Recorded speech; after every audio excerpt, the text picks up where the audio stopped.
Teaching experience of 8 years. मागच्या 8 वर्षात मी 2014ची MPSC, 14-16ला gate आणि लास्ट 19 मध्ये CCLची एक्झाम क्रॅक केली आहे.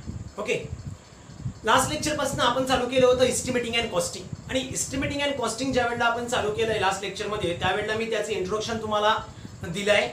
किती मार्क्सचं एस्टिमेटिंग कॉस्टिंगवर क्वेश्चन येणार आहेत? 9 क्वेश्चन येणार आहेत, 18 मार्क्सचे नियर अबाउट. ओके, आणि त्यामध्ये किती टाइप्स आपण स्टडी करणार आहोत एस्टिमेटिंग कॉस्टिंग मध्ये, म्हणजेच काय व्हॅल्युएशन आहे, रेट अनालिसिस आहे, टेंडर, कॉन्ट्रॅक्ट्स, टेंडर नोटीस, ह्या सगळ्या गोष्टी आपण काय करणार आहोत एस्टिमेटिंग अँड कॉस्टिंग मध्ये कन्वर्ट करणार, स्टडी करणार आहोत. ओके, तर सगळ्यात इम्पॉर्टंट पार्ट काय सुरुवातीचा आपण चालू करतोय आज बेसिक युनिट ऑफ कन्व्हर्जन पासून. तर ज्या वेळेला बेसिक युनिट आपण कन्व्हर्जनचं चालू करतोय त्यावेळेला बघा हे नॉर्मल कन्व्हर्जन मी बोर्डवर लिहून ठेवले आहे. जसं की बघा पहिला आहे 1 metre is equals to 100 centimetre is equals to 1000 mm. हे तर आपण काय दर दिवसाला वापरणारी युनिट्स आहेत. मला माहित आहे की तुम्हाला लोकांना हे नवीन युनिट्स नाही आहेत, पण तरीही स्टार्ट करताना एका सुरुवातीपासून एका प्रॉपर वेनं व्हायला पाहिजे म्हणून मी हे सगळं काय केलंय. ओके, तर काय दर दिवशी तुम्ही हे वापरताय, कोणी साईटवर काम करत असेल, कोणी प्रिपरेशन करत आहे, त्या सर्वांसाठी तुम्हाला लोकांना हे माहित असलेली युनिट्स आहेत. Okay, so 1 metre is equals to 100 centimetre is equals to 1000 mm झालंय. Okay, 1 feet is equals to 12 inch is equals to 30 centimetre. Then next 1 inch is equals to 25.4 mm is equals to 2.54 centimetre. Just मी ते काय केलंय divided by 10 केलंय. mm ला convert करायसाठी centimetre काय केलंय डिवायडेड बाय 10 केलंय, म्हणजेच काय झालं 2.54 सेंटीमीटर झालं. Second thing 1 hectare. ऍक्च्युली आपण 1 हेक्टर जेव्हा बोलतो तर आपण काय लिहितो की 1 हेक्टर शेती आहे. आता हा ऍक्च्युली हेक्टर काय आहे तर हा काय एरिया बेसिस जिओमेट्रिकल युनिट आहे. कोणता एरिया बेसिस जिओमेट्रिकल युनिट आहे. आता आपण काय करतो नॉर्मल मध्ये ज्या वेळेला हेक्टरचा विचार करतो त्यावेळेला तुमच्या सर्वात लक्षात काय येतं, सुरुवातीला तुमच्या लक्षात येत असेल शेत, बरोबर आहे. कारण की नॉर्मली काय करतो आपण हेक्टर, एकर, गुंठा ह्या सगळ्या गोष्टी काय आपण काय करतोय शेतीसाठी वगैरे यूज करतोय, किंवा मोठ्या ग्राउंडसाठी असेंब्ली हॉलसाठीच वगैरे आपण हे हेक्टर, एकर किंवा गुंठा वगैरे यूज करतो. तर 1 हेक्टर इज इक्वल्स टू आपण लिहिताना लिहितो 2.5 एकर, बरोबर आहे. 2.5 एकर, 2.5 एकर ज्याला म्हणतात. जर का तुम्ही गावाला वगैरे जर का असेल, खेड्यात वगैरे जर का राहत असाल तर बघा तुमच्याकडे पण म्हटलं जातं 2.5 एकर शेती आहे किंवा 1 हेक्टर शेती आहे. 1 हेक्टर किंवा 2.5 एकर ऍक्च्युअल मध्ये आहे, पण ऍक्च्युअली ती व्हॅल्यू 2.5 एकर नसून ती आहे 2.47. किती आहे 2.471. सो आपण कन्वर्जन काय करतो या 2.471 ला कन्वर्ट केलं अझम्पशनच्या बेसिसवर 2.5 एकर. येते लक्षात. पुढे जातोय, पुढे आहे 1 हेक्टर.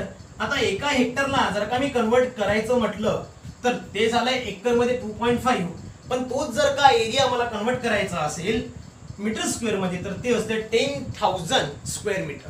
किती 10,000 स्क्वेअर मीटर. यावरून तुमच्या लक्षात येत असेल की एरिया किती मोठा आहे, एरिया किती मोठा आहे. ओके, कारण कसं होतंय कधी कधी हेक्टरचा विचार आपल्याला माहित आहे हेक्टर म्हणजे 2.5 एकर, पण तो कन्सेप्ट डोक्यात येत नाही किंवा तो एरिया लक्षात येत नाही. पण ज्या वेळेला मीटर म्हणजे माहित आहे, मीटर म्हणजे लेंथ माहित आहे, त्याचा स्क्वेअर मीटरचा एरिया 10,000 मीटर स्क्वेअर म्हणजे तुमच्या लक्षात येईल की ऍक्च्युअल मध्ये एरिया किती आहे. Okay, so let's see. Next येतो 1 एकर म्हणजे 40 गुंठा. 1 एकर म्हणजे किती 40 गुंठा. आता जर का या गुंठ्याला कन्वर्ट केलं तर बघा नॉर्मली कंडिशन मध्ये काय असतो 1 गुंठा इज इक्वल्स टू काय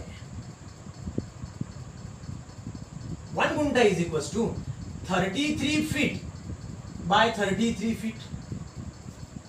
33 फीट बाय 33 फीट किंवा 1 गुंठा इज इक्वल्स टू तुम्ही असं पण म्हणू शकता 1089 square feet or feet square. Got it? 1 guntha is equals to काय असतो 33 फीट बाय 33 फीट. म्हणजेच काय 33 मल्टिप्लाय बाय 33 केलं तर 1089. हे तुम्हाला माहित असायला पाहिजे. ह्या गोष्टी क्लिअर असायला पाहिजे. सो दॅट 1089 फीट स्क्वेअर म्हणजेच काय मी 1 guntha 1 acre is equals to 40 guntha. मग 40 गुंठ्याला जर का मी कन्वर्ट केलं फीट मध्ये तर बघा काय होऊ शकतं किंवा इकडे लिहितो मी 1 guntha is equals to 33 feet by 33 feet. म्हणजेच काय झालं 1089 फीट स्क्वेअर. म्हणजे एका एकरला जर का फीट स्क्वेअर मध्ये मल्टिप्लाय करायचं असेल तर 40 इंटू 1089 समजत आहे. जर का मला एका गुंठ्याला फीट स्क्वेअर मध्ये मल्टिप्लाय करायचं असेल तर काय येईल 40 इंटू 1089. आता याचं जर का तुम्ही कॅल्क्युलेशन करून बघितलं तर बघा,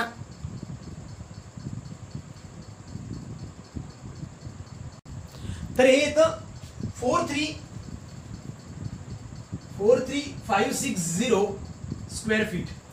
किती येतं 43560 स्क्वेअर फीट किंवा फीट स्क्वेअर. चालेल. मी काय केलंय फक्त एका एकरला कन्वर्ट केलंय फीट स्क्वेअर मध्ये. कसं कन्वर्ट केलं तर डायरेक्टली माहित नव्हतं, तर मी काय केलं स्क्वेअर फीट मध्ये मला डायरेक्टली माहित नव्हतं. मी काय केलं पहिल्यांदा गुंठ्यामध्ये कन्वर्ट केलं. आता गुंठा म्हटला म्हणजे एरिया आला, पण गुंठा कसा कन्वर्ट करायचा ते मला माहित आहे. गुंठा कन्वर्ट करतो मी फीट स्क्वेअर मध्ये. म्हणजेच काय झालं एक गुंठा म्हणजे 33 फीट बाय 33 फीट. म्हणजेच काय झालं 1089. सो एकर म्हणजे 40 guntha. So 40 into 1089 43560 square feet झाला. आता कंडिशन काय आहे, मला या एकरला कन्वर्ट करायचा आहे स्क्वेअर मीटर मध्ये.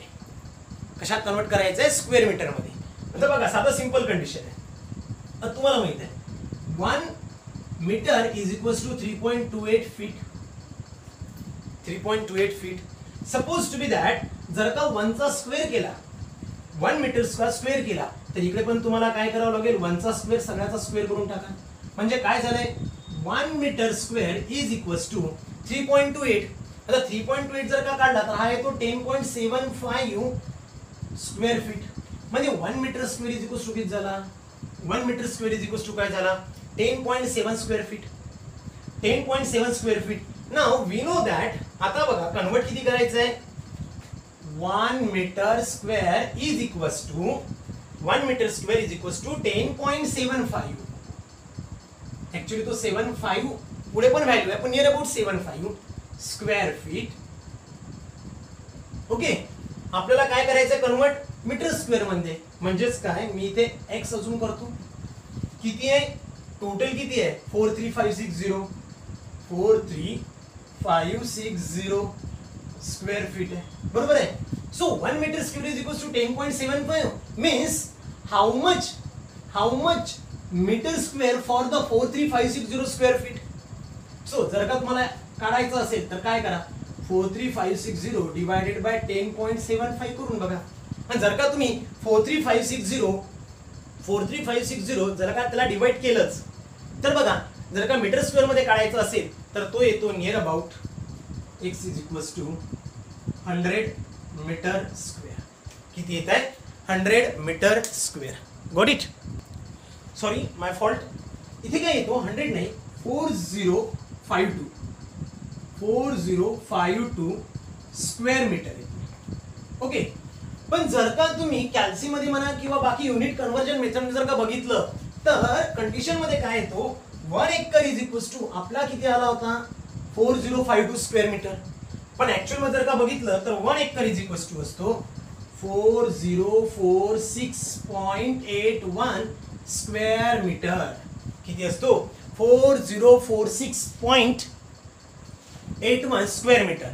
आता इथे जो काही रेशिओ आला बघा मी हे फक्त काय सांगितलंय ट्रायल अँड एरर बेसिसवर. म्हणजे कंडिशन काय झाली इथे बघा आपण ऍक्च्युअली 3.28 घेतला पण याच्या पुढच्या जर का व्हॅल्यू बघितल्या तर त्या कॅल्सी मध्ये आपण डायरेक्टली मेजर करू शकतो. सेकंड थिंग हा 1 मीटर स्क्वेअर ज्या वेळेला मी कन्वर्ट केला तर हा 10.75 असतो तो 10.755 समथिंग असतो. म्हणजेच काय मी फक्त 2 डिजिट घेतले तर या सगळ्यांचा डिफरन्स हा तुम्हाला इथे मिळेल. म्हणजेच तुम्हाला काय लक्षात ठेवायचं आहे इन शॉर्ट 1 एकर म्हणजे 40 गुंठा म्हणजेच काय 43560 स्क्वेअर फीट मीन्स काय 4046 near about 4046.81 square metre. Got it. चला पुढे बघूया. आता नेक्स्ट युनिट आहे ब्रासचं. नेक्स्ट युनिट घेतो मी ब्रास साठी. सो 1 ब्रास मीन्स व्हॉट म्हणजे बघा ब्रासचा जर का विचार केला तर हे एरिया युनिट पण आहे आणि व्हॉल्युमेट्रिक युनिट पण आहे. मी काय बोलतोय लक्ष द्या माझ्या बोलण्याकडे लक्ष द्या. ब्रासचा जर का विचार केला तर हे एरिया युनिट पण आहे आणि व्हॉल्युमेट्रिक युनिट पण आहे. आता कसं काय तर एरिया युनिटचा जर का विचार केला तर हा येतो 100 फीट स्क्वेअर. इथे येतो 100 फीट स्क्वेअर और स्क्वेअर फीट. आणि जर का व्हॉल्युमेट्रिकचा जर का विचार केला म्हणजेच काय, ज्या वेळेला आपण सँड वगैरे जेव्हा आपण डंपर मध्ये मेजर करतो, लक्षात घ्या, ज्या वेळेला सँड वगैरे आपण डंपर मध्ये मेजर करतो म्हणजेच काय, सपोज टू बी दॅट एखादा डंपर आहे, ही एक ट्रॉली आहे एखाद्या टिप्परची म्हणा किंवा ट्रॅक्टरची म्हणा किंवा डंपर म्हणा एखादा. ओके, सो दॅट या ट्रॉलीमध्ये आपण काय करतो, याचं व्हॉल्युमेट्रिक युनिट घेतो. आता नॉर्मली जर का तुम्ही डंपर वगैरे बघितला तर हा अशा शेपचा येत नाही. हा तो कसा येतो तर बघा, तो या शेपमध्ये असतो, बरोबर आहे ना. त्याचा जो काही साइड व्ह्यू जर बघितला तुम्ही तर तो या शेपमध्ये दिसेल तुम्हाला. सो दॅट हा मी फक्त एका स्क्वेअर फॉर्मॅटमध्ये सांगतोय. म्हणजेच काय झालं, ही झाली त्याची लेंथ, ही झाली त्याची विड्थ, हाईट, आणि ही झाली त्याची विड्थ. ओके, तर हे जे काही युनिट आहे हे येतं 100 cubic feet. 100 cubic feet. Got it. So हे असेल त्याचं कन्व्हर्जन. आणि जर का तुम्ही या एक ब्रासला जर का मीटर स्क्वेअर मध्ये कन्वर्ट करायचा प्रयत्न केला तर येतो हा 9.29, दिसत नसेल तर बघून घ्या, 9.29 स्क्वेअर मीटर. ओके, तर हे झालं तुमचं बेसिक युनिट कन्व्हर्जन जे तुम्हाला माहित असायला पाहिजे. बघा पुन्हा एकदा सांगतोय, तुमच्या दररोजच्या जीवनात वापरल्या जाणारे युनिट्स आहे, की नवीन युनिट्स नाही घेतलेत मी. 1 मीटर, फीट, इंच इथपर्यंत तर ठीकच आहे, नॉर्मल कंडिशन. आता हेक्टर म्हणजे काय, तर हेक्टर म्हणजे आपण 2.5 एकर पकडतो, पण ऍक्च्युअल मध्ये तो असतो 2.471. आता एकर झाला, 1 हेक्टर जर का मीटर स्क्वेअर मध्ये कन्वर्ट केलं तर 10.7 10 × 10⁻³ म्हणा किंवा 10,000 स्क्वेअर मीटर म्हणा. 1 एकर म्हणजेच काय, 40 गुंठा. 1 गुंठा म्हणजे काय, 33/33 फीट. सो दॅट 33/33 फीट म्हणजे काय झाला, 1089 square feet. After all, so that 40 × जर का मी 1089 केलं तर ते येतं 43560 स्क्वेअर फीट और फीट स्क्वेअर. त्यानंतर याला कन्वर्ट केला मी मीटर स्क्वेअर मध्ये, स्क्वेअर मीटर मध्ये, तर तो आपला आला 4052 स्क्वेअर मीटर. पण ऍक्च्युअल मध्ये जर का तुम्ही युनिट कन्व्हर्जन मेथड मध्ये जर गेले तर तो असतो 4046. आता का बरं हे, तर तुम्हाला व्हॅल्यू लक्षात ठेवायची आहे ही. तुम्हाला काय लक्षात ठेवायची आहे ही. अजून एक सांगतोय, काही काही ठिकाणी काय करतात, त्या 404 ऐवजी डिरेक्टली लोक 4000 यूज करतात, डायरेक्टली 4000 सुद्धा यूज करतात. Okay, so that basic value ही आहे 4046. आपली 4052 का बरं आली, कारण की युनिट कन्व्हर्जन करताना आपण काय केलंय की व्हॅल्यू जी आहे काही ठिकाणी राऊंड अप केली, काही ठिकाणी राऊंड डाऊन केली, त्यामुळे ही व्हॅल्यू आली. पण बेसिक व्हॅल्यू किती आहे, 4046. Then we have converted the brass into feet square और क्युबिक फीट. फीट स्क्वेअरचं 9.29 हे स्क्वेअर मीटर आले. ओके, आय होप तुम्हाला हे युनिट कन्व्हर्जन लक्षात आले असतील. आता बेसिक कन्सेप्ट आपण आता चालू करतोय. बघा आपलं मेन पार्ट युनिट कन्व्हर्जन नंतर जो चालू होतोय तो म्हणजे इस्टिमेटिंग कॉस्टिंगचा basic part. Okay, let's see now we will start the basic part of the estimating and costing. आणि पहिला जो पार्ट आहे जो मी इस्टिमेटिंग कॉस्टिंग तुम्हाला नंबर ऑफ पार्ट मध्ये मी डिवाइड करून दिला, त्याचा पहिला पार्ट आपण चालू करतो estimate. Okay, so first is nothing but the estimate. आता नॉर्मली काय असतं, इस्टिमेट म्हणजे काय किंवा इस्टिमेट आपण कसं करतोय. जसं मी तुम्हाला त्यात काल एक एक्झाम्पल सांगितलं होतं लास्ट लेक्चर मध्ये, की मला काय करायचं, एक पेन विकत आणायचं आहे. आता पेन विकत आणताना मला काय करायचं, मी इस्टिमेट तयार करतोय. पण इस्टिमेट पेन विकत आणल्यानंतर करतो की आधी करतो, ऑब्व्हियसली आधी करतो. म्हणजे काय करतो आपण काय करणार आहे की पेन विकत आणायच्या आधी मी काय करतो, एक प्रॉबॅबल कॉस्ट किंवा अप्रॉक्सिमेट व्हॅल्यू ज्याला म्हणतो ती या पेनची ठरवली आहे. Suppose to be that 30 rupees. त्यानंतर मला ट्रान्सपोर्टेशन चार्जेस 10 रुपये जायला, 10 रुपये परत यायला, by auto, by car, what it may be. So that झाले टोटल 50 रुपीज. म्हणजे या पेनचं इस्टिमेट किती आहे माझ्याकडे सध्या तरी, ऑब्व्हियसली किती आहे, 50 रुपीज. पण हे इस्टिमेट काढताना कंडिशन काय असायला पाहिजे किंवा इस्टिमेट काढताना काय कंडिशन असायला पाहिजे, तर लक्षात घ्या, इस्टिमेट तोच माणूस करतो जो एक्सपिरियन्स्ड आहे, ज्याला या पेनच्या प्राइसचा एक्सपिरियन्स आहे, तो त्याची इस्टिमेट करू शकतो. द फॉर एन एक्झाम्पल, की सपोज टू बी दॅट एखादी व्हॅल्यू आहे जी कधी बघितली पण नाही, माहित पण नाही, तिचं इस्टिमेट कसं काढायचं नाही, तर एक्सपिरियन्स शब्द लक्षात ठेवा, एक्सपिरियन्स. सो पहिल्यांदा बघा इस्टिमेट काय, इस्टिमेट काय आहे, it is the प्रोबॅबल cost, it is the प्रोबॅबल, किंवा प्रोबॅबलला आपण दुसऱ्या भाषेत म्हणू शकतो approximate. Okay, approximate cost of any project before the execution. Estimate म्हणजे काय? It is the probable cost आहे, अप्रॉक्सिमेट कॉस्ट आहे, परफेक्टली माहित नाही. आणि कॉस्ट कधी काढतो आपण, कधी माहित करतो? Before the execution of any project और successful execution of any project. Okay, so that estimate मध्ये काय होतंय, काय कंडिशन, काय बेसिक, का बरं एस्टिमेट स्टडी करायचं आहे, काय बेसिक फंड असायला पाहिजे एस्टिमेट स्टडी करण्याच्या मागे. सो लक्षात घ्या, पहिल्यांदा तर मी काय करतो, प्रोबेबल कॉस्ट म्हणतोय, किंवा कोणतीही एक एस्टिमेट तयार करायसाठी आपल्याला सगळ्यात इम्पॉर्टंट काय लागेल बघा. सगळ्यात इम्पॉर्टंट कंडिशन काय की एस्टिमेट ज्या वेळेला आपण प्रिपेअर करतो, estimate prepare on the basis of computing और calculating the value of each item. प्रत्येक एका आयटमची आपण व्हॅल्यू प्रिपेअर करून काय करू शकतो, एस्टिमेट करू शकतो. फॉर एन एक्झाम्पल, जसे की मला बिल्डिंग कन्स्ट्रक्शन करायची आहे, suppose to be that 1 BHK construct करायचं आहे, तर 1 BHK कन्स्ट्रक्ट करण्यामागे माझा काय मोठं असायला पाहिजे, किंवा 1 BHK कन्स्ट्रक्ट करण्यामागे मला काय रिक्वायरमेंट असायला पाहिजे, मी त्या काढून बघतो. सो ऑब्व्हियसली पहिल्यांदा तर मी काय करतो, या 1 BHK साठी एस्टिमेट काय आहे की नॉर्मली जर का तुम्हाला सांगायचं झालं तर बघा, आपण पुढे जाऊन पुन्हा टाइप्स ऑफ एस्टिमेट मध्ये स्टडी करणार आहोत की किती टाइपची एस्टिमेट करणार आहोत. पण जर का 1 BHK जर का विचार केला तर मी सरळ सांगेन 15 लाख हे झालं त्याचं एस्टिमेट. पण हे एस्टिमेट कोण सांगू शकतो, तुम्ही किंवा मी, तुम्ही दुसरा पर्सन नाही सांगू शकणार. एक्सपिरियन्स ज्याला आहे तोच सांगू शकेल. हे तर बाहेरचा वेगळ्या एखाद्या डिपार्टमेंटचा इंजिनियर जर आणला आणि त्याला जर म्हटलं की 1 BHK कन्स्ट्रक्शन करायचं आहे, तर तो सांगेल का, व्हॅल्यू नाही माहित त्याला. पण 1 लाख 15 लाख जी तुम्ही सांगितली, कोणत्या बेसिसवर सांगितली, एक्सपिरियन्सच्या बेसिसवर. मग एस्टिमेट करताना सगळ्यात इम्पॉर्टंट काय आहे की आपण जे एस्टिमेट करतो ते बिफोर द एक्झिक्युशन करतो. बिफोर द एक्झिक्युशन का बरं करायला पाहिजे, बिफोर द एक्झिक्युशनच का बरं, काय कंडिशन काय असायला पाहिजे. So let see the purposes. याचे काय पर्पजेस आहे, पर्पज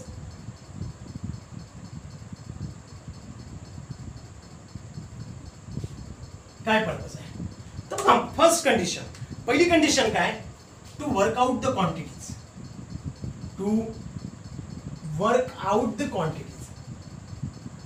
लक्षात घ्या, खूप इम्पॉर्टंट आहे.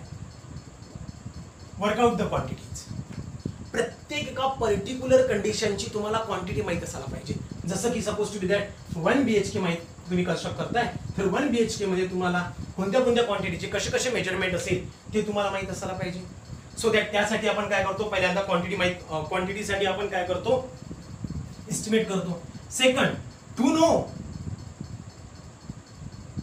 Approximate cost of project. Project चालू केलं पण अप्रॉक्सिमेट कॉस्टच माहित नव्हती सुरुवातीला, आणि मधात येऊन थांबला, पैसा संपला, काय करणार, प्रोजेक्ट सोडून द्याल नाही. So that we should know the approximate cost before the execution of work. मला 1 BHK कन्स्ट्रक्ट करायचं आहे, 15 लाख रुपये. 15 लाख रुपीज काय आहे, त्याचं अप्रॉक्सिमेट एस्टिमेट आहे. माझ्याकडे 12 लाख रुपीज अवेलेबल आहे. मला प्लस 3 लाख रुपीजची काय करायची आहे, अरेंजमेंट करायची आहे. हे कोण सांगेल तुम्हाला अरेंजमेंट करायला, एस्टिमेट सांगेल की अरेंजमेंट कितीची करायची आहे, 3 लाख रुपयाची. समजत आहे. So that to know the approximate cost of the project, this is nothing but the estimate. त्यानंतर third, to obtain administrative approval.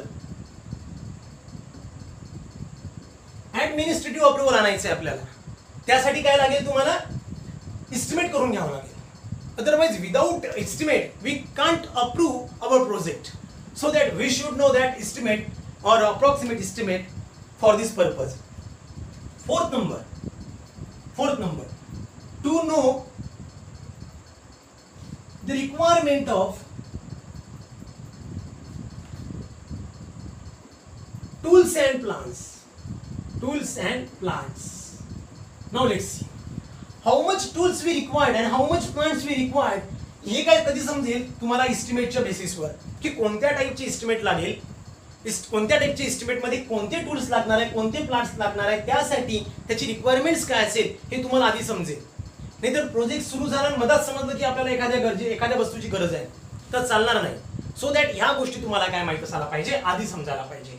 Now next fifth number, to invite tender. तुम्ही रोजच कदाचित न्यूजपेपरमध्ये वाचत असाल की याला म्हणतात निविदा सूचना, मराठीत म्हणतात याला निविदा सूचना. बघत असाल तुम्ही पेपरमध्ये. जर का मराठी पेपर असेल तर निविदा सूचना असेल, अदरवाईज टेंडर नोटीस असेल. मग टेंडर नोटीस, एक रोड कन्स्ट्रक्ट करायचा आहे, बस संपलं. एवढं जरूर चालेल का? नाही. त्याचं इस्टिमेट तुम्हाला द्यावं लागेल. तर त्यासाठी तुम्हाला काय इस्टिमेटची गरज पडते. त्यासाठी तुम्हाला काय होते, इस्टिमेटची गरज पडते. Second, next 6, to fix up the period of estimate, sorry period of completion. On the basis of estimate we can fix up the period of completion. Otherwise security deposit जप्त होईल पण 1 BHK बांधणं होणार नाही. असं नको व्हायला. यामध्ये तुम्हाला काय करायचं आहे की सुरुवातीला तुमच्या एस्टिमेटचा किंवा तुमच्या पूर्ण प्रोजेक्टचा तुम्हाला काय माहित असायला पाहिजे, पिरियड माहित असायला पाहिजे. Next, handle to calculate quantities किंवा quantity of material and type of material. हे कशावरून तुम्ही ठरवू शकता, इस्टिमेटवर. So these are the purposes of the estimate and this is nothing but the estimate. Okay, now let's see on this purpose. ह्या सगळ्या purpose मुळे आपण काय करतो, इस्टिमेट तयार करतो. जर का तुम्हाला या सगळ्यांची गरज नसतीच तर इस्टिमेट तयार केलं असतं का, नाही केलं असतं. सो दॅट या सगळ्या गोष्टींच्या गरजेमुळे तुम्ही काय केलंय की इस्टिमेट आपण प्रिपेअर केलं. सो या गोष्टी लक्षात घ्या. इस्टिमेटिंग कॉस्टिंग म्हणजे काय किंवा इस्टिमेट म्हणजे काय आणि त्याचे पर्पज काय आहेत. ओके, पुढे बघूया. नेक्स्ट आहे कॉस्टिंग. आता कॉस्टिंग म्हणजेच काय, to find out the cost per item of the work. Particular एक आयटमची कॉस्ट फाइंड आउट करणं पूर्ण टोटल प्रोजेक्टसाठी किंवा पूर्ण वर्कसाठी म्हणजेच काय आपण करतो, कॉस्टिंग करतोय. म्हणजे सपोज टू बी दॅट की मला सपोज एखादं 1 BHK ज्या वेळेला मी स्ट्रक्चर तयार करेल, 1 BHK ज्या वेळेला मी स्ट्रक्चर तयार करतोय त्यावेळेला सगळ्या सुरुवातीला आम्हाला प्रत्येक वेळेला एका आयटमची जी काही व्हॅल्यू आहे, जसं की सुरुवातीला मी प्लॉट क्लिअरिंग किंवा साईट क्लिअरिंग म्हणा, प्लॉट ऑर साईट क्लिअरिंग, त्यानंतर एक्सकॅव्हेशन, त्यानंतर फुटिंग फाउंडेशन, त्यानंतर प्लिंथ, कॉलम, बीम, स्लॅब, प्रत्येक काय आयटमची काय करतो, कॉस्ट कॅल्क्युलेट करतो आणि त्या बेसिसवर टोटल कॉस्टिंग करतो. म्हणून डेफिनेशन काय, find out the cost per item of the work. प्रत्येक एका आयटमची मी काय करतो, कॉस्ट कॅल्क्युलेट करतो आणि त्या बेसिसवर काय करतो, कॉस्टिंग करतो. What R the purposes? Purposes for the valuation of existing property. एक एक्झाम्पल सांगतो बघा. आपण काय करतोय की ज्या वेळेला एखादी प्रॉपर्टी विकत घ्यायचं ठरवतो त्यावेळेला काय होते की तुम्हाला एक स्टॅम्प ड्युटी प्रोव्हाइड करायची असते, बरोबर आहे. तर स्टॅम्प ड्युटी ज्या वेळेला आपण प्रोव्हाइड करतो, सपोज फॉर एन एक्झाम्पल सांगतो की 12% स्टॅम्प ड्युटी आपल्याला प्रोव्हाइड करायची, ठीक आहे. सो 12% जर का स्टॅम्प ड्युटी द्यायची असेल आणि एखादी जर का प्रॉपर्टी तुम्ही 10 लाखात विकत घेत असेल, 10 लाख रुपीज मध्ये जर का घेत असेल तर त्याच्यानुसार त्याची स्टॅम्प ड्युटी 12% तुम्हाला काढावं लागेल. आता ज्या वेळेला त्याची 12% तुम्ही काढली, त्याची जर का 12% काढली म्हणजे 1,20,000 ज्या वेळेला तुम्ही काढली त्यावेळेला त्यामध्ये ऍड करा 1,20,000 म्हणजे हे किती झाले, 11,20,000 रुपीज.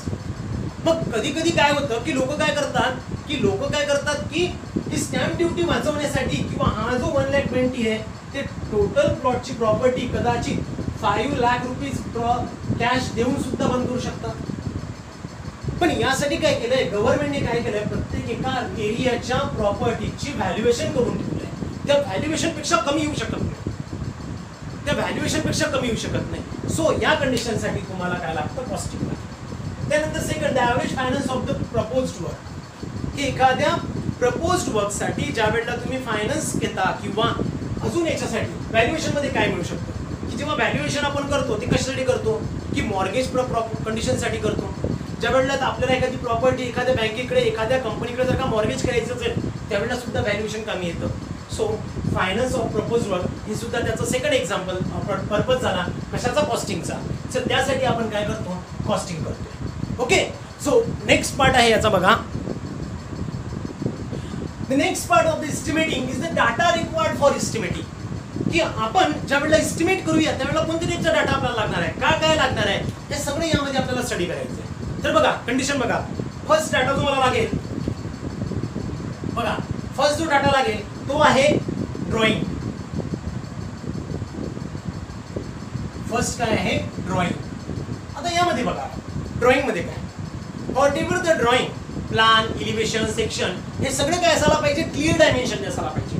काय असायला पाहिजे, सगळं फुल्ली स्केल डायमेन्शन किंवा क्लिअर डायमेन्शन असायला पाहिजे. सो यामध्ये काय येतं, प्लान येईल, इलिव्हेशन येईल, हे कसं असायला पाहिजे, फुल्ली स्केल डायमेन्शन असायला पाहिजे. काय असायला पाहिजे होते, फुल्ली स्केल डायमेन्शन असायला पाहिजे. अदरवाईज जर का तुमच्याकडे ह्या गोष्टी प्रॉपर नसेल तर तुम्ही इस्टिमेट करू शकता का, नाही करू शकणार. ओके.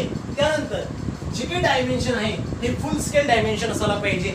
डायमेन्शन हे क्लिअर असायला पाहिजे. काय असायला पाहिजे, क्लिअर असायला पाहिजे. सोबतच त्यानंतर कोणतं कन्फ्युजन नसायला पाहिजे यात. कारण की मोस्ट ऑफ द टाइम मध्ये काय होतं की आपण लिहिताना व्हॅल्यू काही गडबड करतो आणि त्यामुळे मेजरमेंट मध्ये चुका होऊ शकतात. तर ह्या व्हॅल्यू तुम्हाला काय असायला पाहिजे, क्लिअर माहित असायला पाहिजे. नेक्स्ट कंडिशन आहे, नेक्स्ट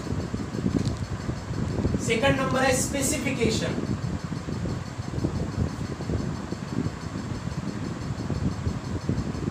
तर लक्षात घ्या, ज्या वेळेला आपण स्पेसिफिकेशनचा विचार करतोय त्यावेळेला आपल्याला कोणत्या टाईपचं वर्क करायचं आहे आणि किती स्पेसिफाईड करायचं आहे ते पण ठरवायचं असते.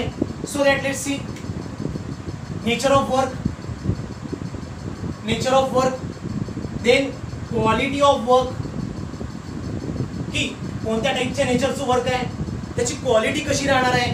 Then next is nothing but after the quality the class of work. Okay, the class of work. Then next is nothing but the proportion of material,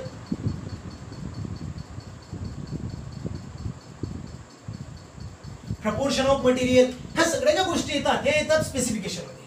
ह्या सगळ्या गोष्टी कशात येतात, स्पेसिफिकेशन मध्ये, ज्यामध्ये आपल्याला नेचर काय आहे, क्वालिटी काय आहे, क्लास कोणता आहे, प्रपोर्शन ऑफ मटेरियल कसा आहे, त्यानंतर execution of work.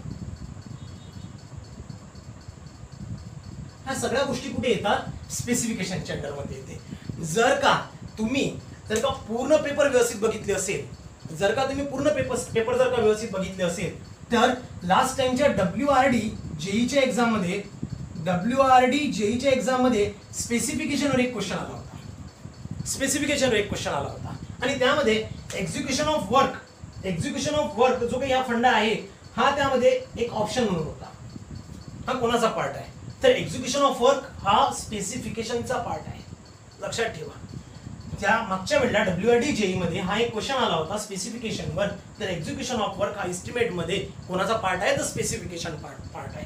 So that कायम लक्षात असू द्या. त्यानंतर नेक्स्ट थर्ड नंबर येतात रेट्स. आणि खूप इम्पॉर्टंट, सगळ्यात इम्पॉर्टंट. जर का रेट्सची तुम्हाला कंडिशन माहित नाही, रेट्सची अरेंजमेंट माहित नाही, तोपर्यंत तुम्हाला जो डाटा मिळाला आहे तो काय आहे, अपूर्ण आहे किंवा कंप्लीट नाही, किंवा त्या बेसिसवर तुम्ही एस्टिमेट ठरवू शकत नाही. सो रेट्स ऑफ मटेरियल यामध्ये काय येईल,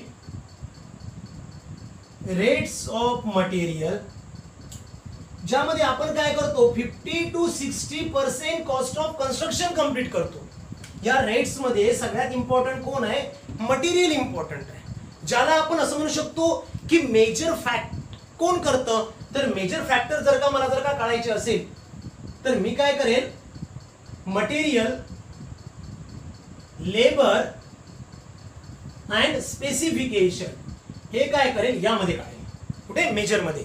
आणि मायनर मध्ये जर का ठरवायचं झालं तर मग काय येतं, तर यामध्ये येतं contingencies work, condition of work, completion, ह्या सगळ्या ज्या गोष्टी येणार आहेत त्या मायनर मध्ये. म्हणजे बेसिक फंडा कोणाचा आहे, मटेरियलचा. कारण आपण ठरवताना 50 to 60% cost of total construction is exactly depend upon the material. Okay. Second is nothing but you should know that the rates of labour also. Labour, कारण नियर अबाउट 20 to 30% पार्ट जी आहे की कुणावर जाते, लेबरवर जाते. कारण की without labour we can't do it anything. So labour काय झाला, सेकंड मेजर पार्ट झाला याचा. त्यानंतर यामध्ये येतात लेबर मध्ये मग पुन्हा 2 ते 3 टाइप येतात. एक स्किल्ड लेबर, एक येतं सेमी स्किल्ड लेबर आणि एक येतो अनस्किल्ड लेबर. बरोबर आहे. मग कोणाची अरेंजमेंट कुठे करायची, कोणाची रिक्वायरमेंट किती आहे आणि कुठे कुठे करायची हे कशावर डिपेंड करेल, या कंडिशनवर डिपेंड करतं. सो दॅट रेट्स मध्ये कोण येतात, तर मटेरियल येईल, लेबर येतं, त्यानंतर अदर मार्केटिंग वर्क येतो,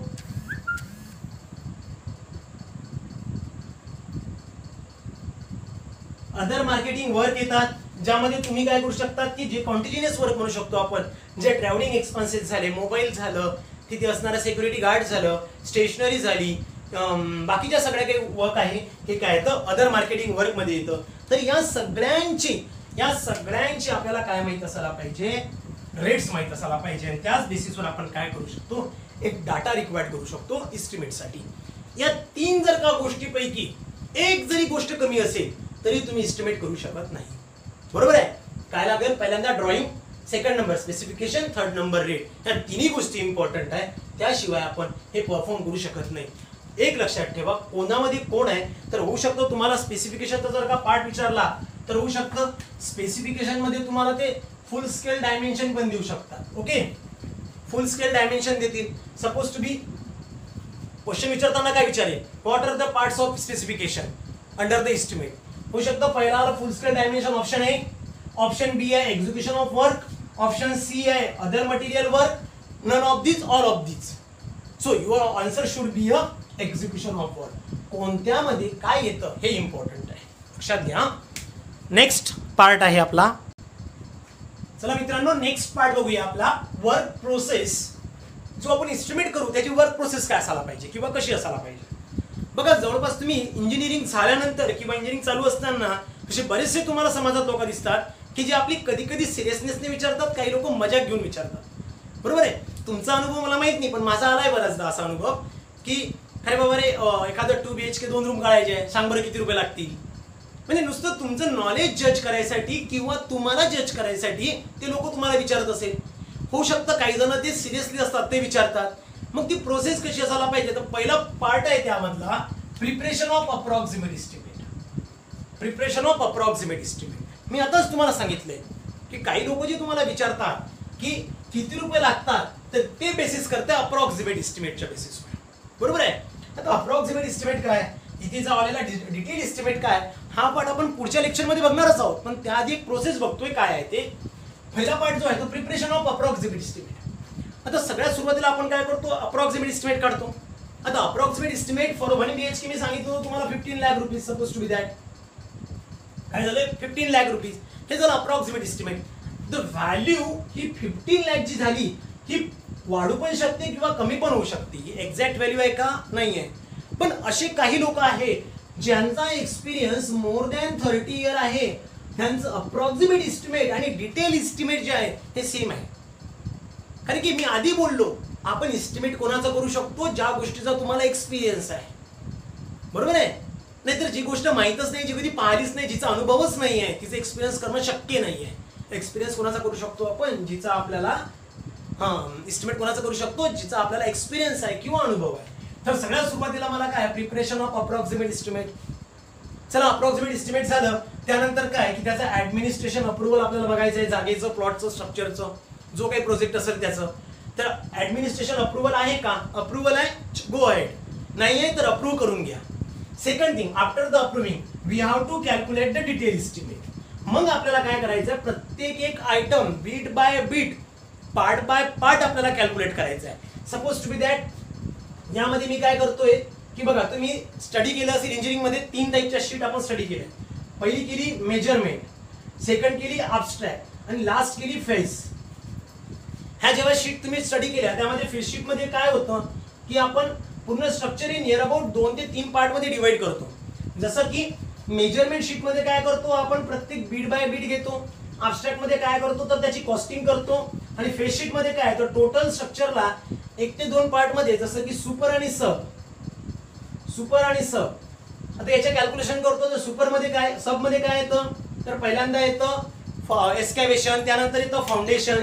ह्या सगळ्याच्या वेळेला मी कंडिशन स्टडी करतो, हे सगळं त्यामध्ये येतं फेस शीट मध्ये.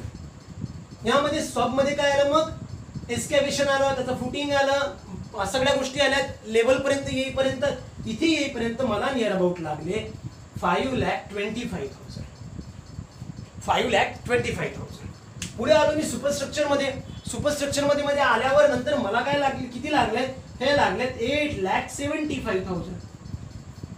8,75,000 म्हणजे झाले किती 14 लाख रुपीज कन्स्ट्रक्शनला लागले. एक्झॅक्टली आपण अप्रॉक्सिमेट किती केले होते 15 केले होते, पण ऍक्च्युअल मध्ये किती झाले 14 आले. म्हणून मी काय म्हटलं approximate value may be differ with respect to the actual value. मग आपण काय केलं डिटेल इस्टिमेट केलं.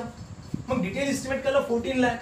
त्यानंतर त्या डिटेल इस्टिमेटच्या बेसिसवर त्या प्रोजेक्टचं टेक्निकल सँक्शन आपण कॅल्क्युलेट केलं किंवा वर्कआउट केलं. टेक्निकल सँक्शन घेतल्यानंतर काय की ड्राफ्ट टेंडर प्रोव्हाइड केलाय, कोणाला द्यायचंय, कोणत्या कॉन्ट्रॅक्टरला द्यायचंय, कोणत्या डिपार्टमेंटला द्यायचंय. तुम्ही त्यासाठी एक ड्राफ्ट टेंडर केला. त्यानंतर टेंडर जो आहे तुम्ही काय केला पब्लिश केला. इथे काय केलंय टेंडर पब्लिश केलंय. आणि आफ्टर दी पब्लिशिंग तुम्ही वर्क ऑर्डर काढलाय किंवा अलॉटमेंट ऑफ, याला म्हणू शकतो अलॉटमेंट ऑफ वर्क असं पण म्हणू शकता तुम्ही. ओके. नंतर काय केलंय त्या पर्टिक्युलर वर्कला काय केलं एखाद्या कंपनीला, कॉन्ट्रॅक्टरला किंवा एखाद्या पर्टिक्युलर पर्सनला तुम्ही काय केलं ते वर्क काय केलं अलॉट केलं. ओके. तर ही झाली त्याची टोटल प्रोसेस. एस्टिमेट करताना एवढी प्रोसेस तुम्हाला काय करायची आहे वर्क अलॉटमेंट पर्यंत एवढी प्रोसेस तुम्हाला हँडलिंग करायची आहे. ओके. आता ओनर काय आहे हे घेतलं कशासाठी तर हा घेतला याच्यासाठी की 2015 मध्ये गेटच्या एक्झामला हा क्वेश्चन आला होता मित्रांनो. गेटच्या एक्झाम साठी सिरियल वाईज प्रोसेस सिलेक्ट करा. सिरियल वाईज प्रोसेस सिलेक्ट करा. तर सगळ्यात जास्त मी तुम्हाला सांगतोय कन्फ्युज कुठं होता. प्रिपरेशन ऑफ अप्रोक्सिमेट लोक याला 1 नंबर देतात आणि लगेच काय देतात याला 1 झाला की याला 2 देतात आणि याला 3 देतात. चुकीचा कन्सेप्ट आहे. फर्स्ट काय आहे preparation of approximate estimate first झाल्यानंतर त्याचा ऍडमिनिस्ट्रेशन अप्रुव्हल आपण बघतो, त्याच्यानंतर डिटेल एस्टिमेट करतो. इथे काय करतात तुम्ही याला 1 याला 2 आणि यात अजून कन्फ्युज होतात याला 3 देऊ की याला 4 देऊ असं नाही. टेक्निकल सँक्शन हे कायम डिटेल एस्टिमेट नंतरचा पार्ट आहे. टेक्निकल सँक्शनिंगचा जो पार्ट आहे हा कायम डिटेल एस्टिमेट नंतरचा पार्ट आहे. त्यानंतर टेंडरचा ड्राफ्ट इकडे ठीक आहे तुम्हाला लक्षात येऊन जाईल. तुम्ही कन्फ्युज इथे व्हाल तर लक्षात घ्या पहिला नंबर जो फर्स्ट असेल ऑप्शन हा असेल, second number, third number, fourth number. Draft tendering आणि टेंडरिंग हे तुम्हाला जवळपास माहित आहे. ड्राफ्ट टेंडरिंग आणि टेंडरिंग तुम्हाला जवळपास माहित आहे. ह्याच गोष्टी तुम्हाला वर्कआउट करू शकता. So this is the proper process, proper the method to calculate the estimate. Okay. चला ठीक आहे. थँक्यू. थांबूया. नेक्स्ट लेक्चरमध्ये आपण बघणार आहोत टाइप्स ऑफ एस्टिमेट. ओके. खूप इम्पॉर्टंट आहे. त्याच्या काही किती मेथड्स आहेत ते पण तुम्हाला स्टडी करायचं आहे आणि या सगळ्या गोष्टी वर्कआउट करून आपण काय करणार आहोत थोडं पुढे जाणार आहोत. ओके. लक्षात घ्या मी तुम्हाला आधी सांगितलं होतं की हे सर्व झाल्यावर आपण काय करणार प्रत्येक एका चॅप्टरवर, प्रत्येक एका बीटवर, टॉपिकवर नंबर ऑफ आन्सर आणि क्वेश्चन्स एक सेशन घेणार आहोत. सो दॅट त्यामध्ये तुम्हाला काय होईल की तुम्हाला झालेल्या पार्टवरचा जो काही कॉन्फिडन्स आहे, कॉन्फिडन्स याच्यावर बिल्डअप होत नसतो. कायम लक्षात ठेवा. माझा एक्सपिरियन्स सांगतो मी. तुमचं मत वेगळं असू शकतं पण मी माझा एक्सपिरियन्स सांगतो की कॉन्फिडन्स यावर बिल्डअप होत नाही. कॉन्फिडन्स आपला बिल्डअप होणार आहे क्वेश्चन आन्सरिंग सेशनवर. की मी स्टडी केल्यापैकी किती क्वेश्चन माझ्या स्टडीवर विचारलेत, किती क्वेश्चन मला माहित आहे, किती क्वेश्चन माझे चुकत आहे आणि किती क्वेश्चन अजून सुद्धा माहित नाही, यावर तुम्ही काय करू शकता या टोटल पार्टला डिफायनाइट करू शकता. ओके. चला मित्रांनो थँक्यू सो मच. भेटूया नेक्स्ट लेक्चरमध्ये. थँक्यू.